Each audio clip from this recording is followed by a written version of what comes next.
Nahmaduhu wa nusalli wa nusallimu ala rasulihil karim, amma ba'du. Istri yang tinggal serumah tidak beriman, ini yang menimpa Nabi Nuh alaihi salatu wassalam. Anak yang tinggal serumah pun tidak beriman juga. Ini menimpa Nabi Nuh alaihi salatu wassalam. Nabi Ibrahim alaihissalatu wassalam tanya kepada ibunya, siapakah Tuhan? Maka dijawab, bapakmu. Siapa Tuhan bapak? Namrud. Ini seorang nabi, diberi ujian sehingga orang tuanya saja tidak beriman. Jadi iman ini adalah perkara yang mahal. Iman ini diberikan oleh Allah Subhanahu wa ta'ala kepada hamba-hambanya yang diridhoi oleh Allah Subhanahu wa ta'ala.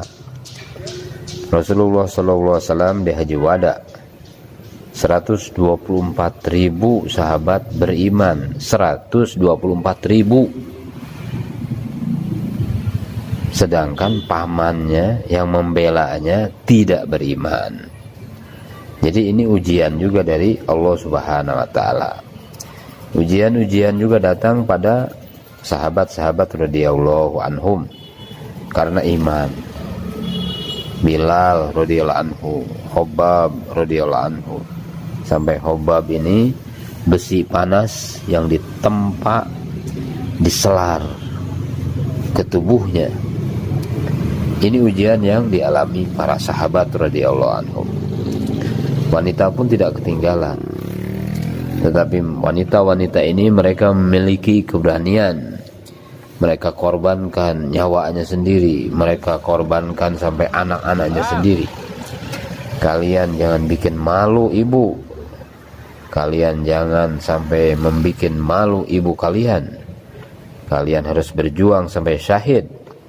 Sehingga di hari kiamat saya akan katakan, saya adalah ibu dari keempat orang anak yang mati syahid di jalan Allah Subhanahu wa ta'ala.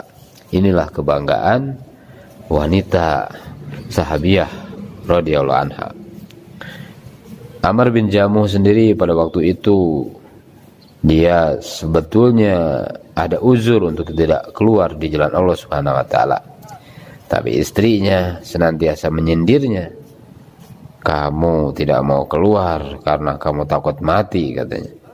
Dengan sindiran dan kata-kata istrinya itu membuat Amr bin Jamuh maka naik semangatnya untuk keluar di jalan Allah Subhanahu wa ta'ala. Saudara-saudara sekalian yang dimuliakan Allah Subhanahu wa ta'ala, kerja ini adalah seperti permata. Oleh karena itu kita harus sungguh-sungguh menjaga daripada kerja ini, seperti halnya kita menjaga permata. Dan kita ini adalah menjadi supir. Umat Islam itu adalah seperti supir. Kalau kita sedang ada di dalam satu bis, katakanlah ada kira-kira 120 orang yang ada di dalam bis. Setelah bis itu berjalan, setelah beberapa kilometer, maka 20 orang kemudian tertidur. Kemudian beberapa kilometer lagi 40 orang tertidur. Kemudian beberapa kilometer lagi bis ini berjalan, 60 orang tertidur juga. Apa saya juga ikut tidur kalau saya ada di dalam bis itu? Maka saudara-saudari muliakan oleh Allah Subhanahu wa ta'ala, maka kita jangan sampai tidur melihat kemaksiatan yang begitu banyak, kemungkaran-kemungkaran yang demikian banyak tersebar, maka kita ikut risau. Kita harus risau dan kita harus buat kerja. Banyak orang yang memakan riba, begitu besar dosanya mereka yang memakan riba. Pemakan riba itu nanti dirubah wajahnya jadi babi, badannya manusia. Ini yang jadi keresahan kita. Maka kita harus selamatkan mereka, jangan sampai mereka menjadi orang-orang yang pemakan riba.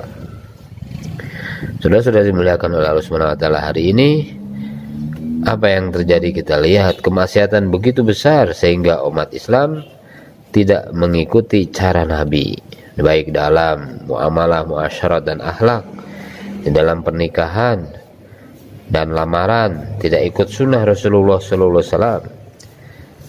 Tiap hari yang dipikirkannya adalah dunia, dan dunia yang dipikirkannya adalah rezeki. Padahal rezeki ini sudah di dalam jaminan Allah Subhanahu wa taala.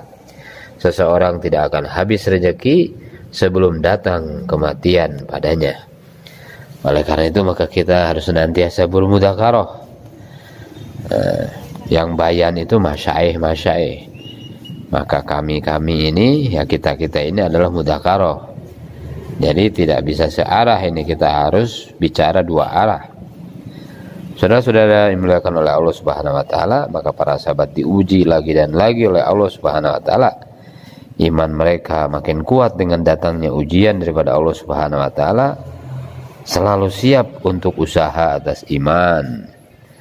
Dikisahkan kisah para nabi terdahulu, ini adalah menguatkan iman para sahabat. Pertolongan yang telah diberikan kepada para anbiya, maka diberikan pula kepada para sahabat radhiyallahu anhum, sehingga Allah Subhanahu wa taala taklukkan dunia di bawah telapak kaki sahabat radhiyallahu anhum. 700 sampai 800 tahun Persia menguasai dunia, jatuh harta-harta dan kerajaan mereka di telapak kaki sahabat radhiyallahu anhum. Maka atas pentingnya perkara ini, maka kita siap, diri kita siap, waktu kita, harta kita gunakan di jalan Allah Subhanahu wa taala. Waktu ini kita gunakan, ataupun waktu kita tidak gunakan dengan baik, maka waktu itu pun akan tetap berjalan. Maka kita gunakan waktu sebaik-baiknya untuk keluar di jalan Allah Subhanahu wa taala. Insyaallah semua bersedia. Subhanallah wa bihamdihi, subhanakallahumma wa bihamdika, asyhadu an la ilaha illa anta, astaghfiruka wa atubu ilaik.